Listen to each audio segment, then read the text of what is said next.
My name is Pat Kiefer. I'm a 25-year retired law enforcement officer from York County Sheriff's Office.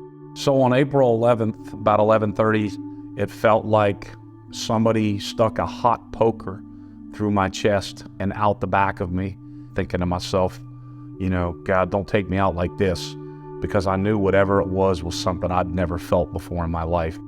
Pat's case was diagnosed as what's called an intramural hematoma.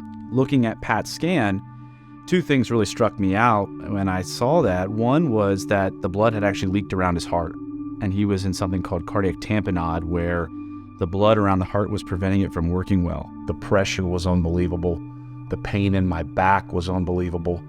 And I yelled for my wife as loud as I could. And so I made it to the living room at that time, knowing that I was about to collapse because I felt myself starting to go unconscious.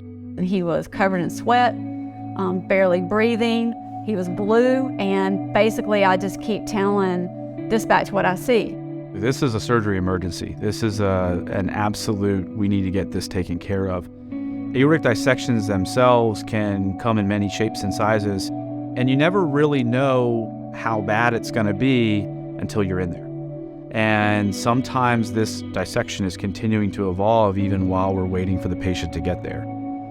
What typically is the quoted mortality is, if we find a dissection, it's 1% per hour for the first 48 hours, as far as if you do nothing. If it's a bad type A, the surgical outcomes, recoveries, etc., it's about a 10 to 20% mortality rate, because some people never even make it to the hospital.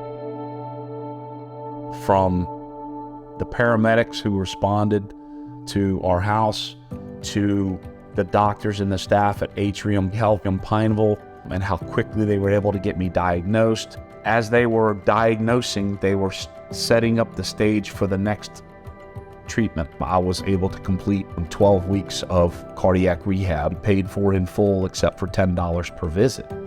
Again, I can't say enough for Dr. Brandley LeNoir, because he truly saved my life that night. And without them, I don't know where I'd be. I don't know where my family would be.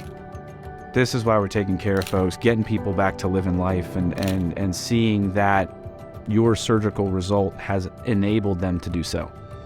I'll give up a few hours of my life to give him a few years. We're done.